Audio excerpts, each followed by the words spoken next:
Good morning. This is Pastor Jason of Kelowna Faith Center with a word for today. And the word for today is prayer. I've been asked why we should read through all the genealogy stuff. First Chronicles in particular is an awful lot of begats if you're a King James person. I must admit that I skim through the genealogies most of the time. But if you're not careful in skimming through, you miss some really interesting nuggets.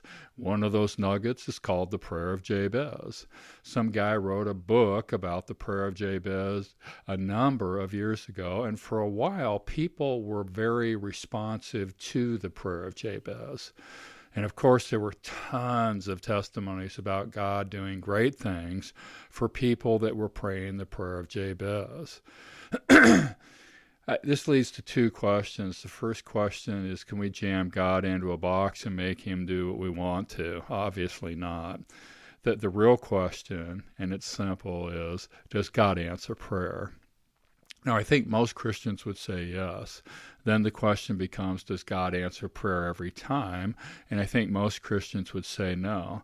But that would be doctrinally incorrect. God does answer prayer every time, period. Now, God does not always answer prayer the way or the when or the how that we want, but God always answers prayer. I think we have to be careful with thinking that God is like an ATM machine. Use the right password, press the right buttons, and poof, money comes out. Now, Word of Faith preachers are accused of teaching that God is an ATM theology all of the time.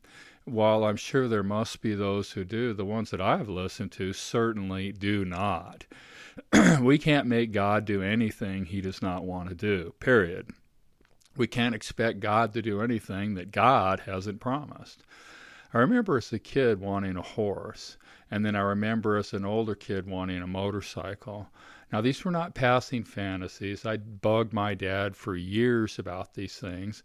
He said no, and he never changed his mind. Reminds me of somebody. It was not that he couldn't afford it. It was that he didn't think I could handle the responsibility. Of course, I begged to differ, but to no avail. In retrospect, it seems obvious with the life that I lived playing sports after school, there was no time in my life to deal with a horse on a daily basis. Hate to admit it, but Dad was right on that one. There was equally no time to take care of or even ride regularly a motorcycle.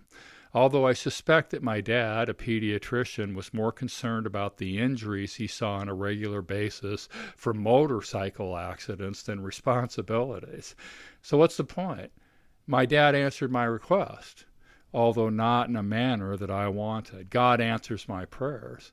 So in approaching God, I want to make sure that I'm approaching him with something that he has already promised.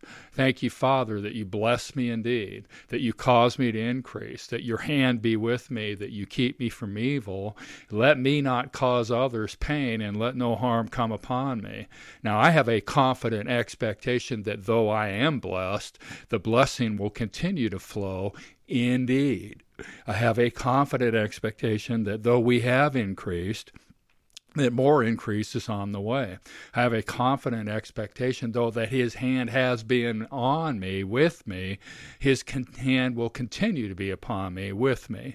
I have a confident expectation that our best is in front of us because God answers prayers, especially prayers that are based on his promises. The word for today is pray.